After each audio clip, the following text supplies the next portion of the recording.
فرعون تاریخ میں وہ ظالم بادشاہ گزرا ہے جس نے خدائی کا دعویٰ کیا تھا، جس کے ظلم کی داستانوں سے تاریخ کے اوراق بھرے پڑے ہیں۔ بنی اسرائیل کو غلام بنا کر ان پر بڑے ظلم ڈھائے تھے۔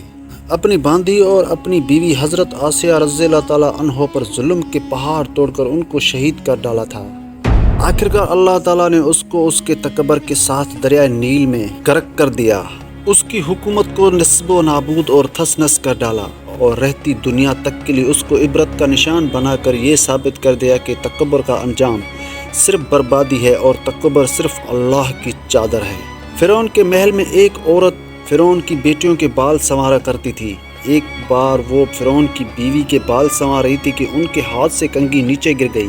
جب وہ کنگھی اٹھانے لگی تو انہوں نے اللہ کا نام لیا۔ جب اس باندھی نے اللہ رب العزت کا نام لیا تو فرعون کی بیٹی سمجھ گئی کہ یہ تو میرے والد کو معبود نہیں مانتی، بلکہ حضرت موسیٰ علیہ السلام کے اللہ پر ایمان رکھتی ہے۔ چنانچہ اس لڑکی سے پوچھا کہ کیا تم میرے والد کو خدا نہیں مانتی ہو؟ انہوں نے کہا کہ ہرگز نہیں، میرا خدا تو وہ ہے جو حضرت موسیٰ علیہ السلام کا پروردگار ہے۔ جب لڑکی نے دو ٹوک جواب سنا تو وہ اٹھ کر اپنے باپ کے پاس گئی اور کہنے لگی کہ آپ کے محل میں آپ کے زیر سایہ رہنے والی عورت آپ کو تو خدا ہی نہیں مانتی۔ بیٹی کی باتیں سن کر فرعون غصے میں آ گیا۔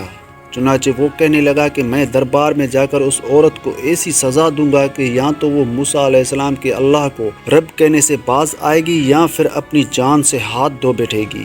اب جب فرعون اپنے دربار میں پہنچا تو اس نے اس عورت کو اپنے پاس بلوایا اور کہنے لگا کہ دیکھو بھائی، تم موسیٰ علیہ السلام کے اللہ کو اللہ کہنا چھوڑ دو۔ وہ کہنے لگی کہ ہرگز نہیں۔ تو اس نے اس کو بڑا ڈرایا دھمکایا، مگر وہ کہنے لگی کہ اب تم جو کچھ کر سکتے ہو کر لو، میں پیچھے نہیں ہٹوں گی۔ ان کا یہ دلیرانہ جواب سن کر فرعون نے اسے اپنے انا کا مسئلہ بنا لیا۔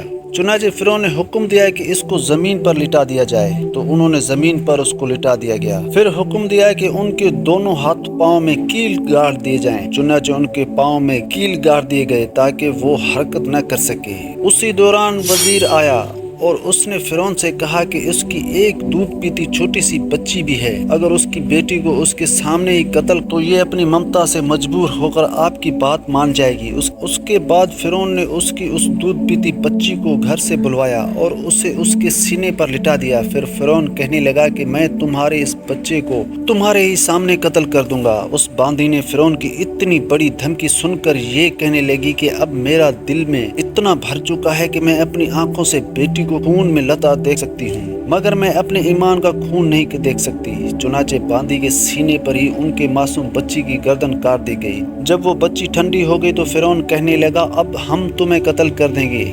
تو وہ کہنے لگی تو جو مرضی چاہے کر، میں پیچھے نہیں ہٹوں گی۔ بالآخر اس ظالم نے اس کو بھی شہید کر دیا۔ اس کے بعد فرعون جب حضرت مشیطہ کو شہید کرا کر اپنے گھر پہنچا تو اپنی بیوی حضرت آسیہ رضی اللہ تعالیٰ عنہ سے کہنے لگا کہ آج یہ واقعہ پیش آیا ہے کہ میں نے ایک عورت کو عبرتناک سزا دی ہے۔ اس کی بیوی نے کہا، ارے تیرا ستیہ ناس ہو، تو نے ایک معصوم بچی کی جان بھی لے لی اور ایک بے گناہ عورت کا قتل بھی لاحق کیا۔ فرعون کہنے لگا میں نے اس کو اس کے لیے عبرتناک سزا دی کہ وہ مجھے خدا نہیں مانتی تھی۔ یہ سن کر حضرت آسیہ رضی اللہ تعالیٰ عنہ نے کہا کہ خدا تو میں بھی تجھے نہیں مانتی، بلکہ تو ایک عام انسان ہے۔ جب فرعون نے یہ سنا تو حیران رہ گیا، کیونکہ اس سے حضرت آسیہ رضی اللہ تعالیٰ عنہ سے بڑی محبت تھی۔ حضرت آسیہ رضی اللہ تعالیٰ عنہ کو اللہ تعالیٰ نے بڑا حسن و جمال عطا کیا تھا۔ فرعون نے انہیں پوری قوم کی عورتوں میں سے چن کر ان کے حسن کی وجہ سے اپنی بیوی بنایا تھا۔ اس وجہ سے وہ ان سے بہت محبت کرتا تھا۔ چنانچہ فرعون کہنے لگا یہ تم کیسی باتیں کر رہی ہو؟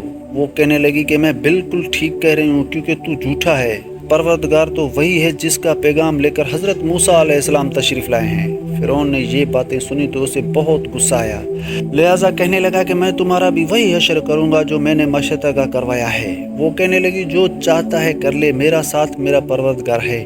اب میں نے یہ فیصلہ کر لیا ہے کہ میں اپنے پروردگار کو بھی کبھی نہیں چھوڑ سکتی، البتہ تیری ہر چیز کو لات مار سکتی ہوں۔ جب اس نے یہ باتیں سنی تو وہ پھر دربار آیا اور اس نے پھر سے لوگوں کو جمع کیا اور کہنے لگا کہ دیکھو یہ کتنی بڑی سازش ہو گئی ہے کہ موسیٰ علیہ السلام نے میری بیوی کو بہکا لیا ہے۔ آج میں اس عورت کو مار ڈالوں گا یا پھر وہ اپنی بات سے ہٹ جائے گی۔ چنانچہ اس نے حضرت آسیہ رضی اللہ تعالیٰ عنہ کو گرفتار کروا لیا۔ ایک وقت تھا کہ وہ ملکہ تھی اور ان کے اشارے پر نوکر چاکر بھاگ کر کام کیا کرتے تھے۔ لوگ احترام کی وجہ سے ان کی طرف آنکھ اٹھا کر بھی نہیں دیکھتے، اور آج وہ فرعون کی دربار میں ملزم بن کر کھڑی ہیں صرف اللہ کی محبت میں۔ پھر فرعون حضرت آسیہ رضی اللہ تعالیٰ عنہ سے کہنے لگا کہ تو اتنی عالی شان محل میں رہتی ہے، اتنی نعمتوں میں پلی ہے، اور میں نے تجھے اپنی محبوبہ بنایا، لیکن میں سب کچھ تجھ سے چھین لوں گا۔ بہتر یہ ہے کہ تو اب بھی باز آ جا اور مجھے خدا مان لے۔ حضرت آسیہ رضی اللہ تعالیٰ عنہ کہنے لگی کہ میں نے اب ایمان قبول کر لیا ہے، اس لیے میں اپنی بات سے پیچھے نہیں ہٹ سکتی۔ چنانچہ فرعون نے فیصلہ کر لیا میں اس سے بھی سزا دوں گا۔ اس کے بعد فرعون نے سب سے پہلے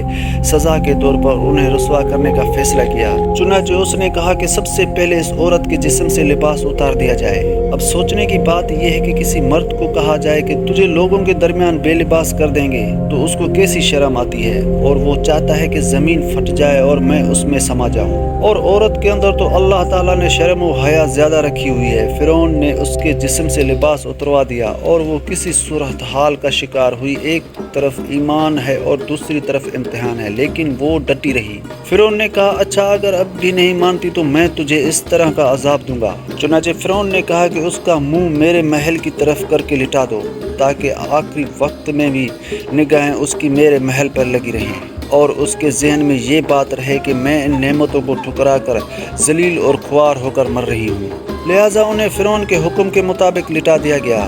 ان کے ہاتھوں اور پیروں میں لوہے کے کیل گاڑ دیے گئے تاکہ وہ ہل نہ سکیں۔ اس کے بعد فرعون نے لوگوں کو بلا کر کہا کہ اس کے جسم سے کھال اتار دو۔ اس ظالم نے زندہ کے جسم سے کھال اتروا دی، وہ بھی عورت نازک بدن مگر کو برداشت کرتی رہی۔ انہیں اللہ کے نام پر تکلیف دی جا رہی تھی، اس طرح ان کے جسم سے کھال کو الگ کر دیا گیا۔ اللہ کی شان دیکھیں کہ وہ ابھی بھی زندہ مگر جسم زخم بن چکا تھا۔ فرعون کا دل اب تک ٹھنڈا نہیں ہوا تھا، چنانچہ وہ کہنے لگا مرچی لاؤ اور اس کے پورے جسم پر مرچی چھڑک دو۔ حضرت آسیہ رضی اللہ تعالیٰ عنہ کے جسم پر مرچی ڈال دی گئی تو وہ مچھلی کی طرح تڑپنے لگی۔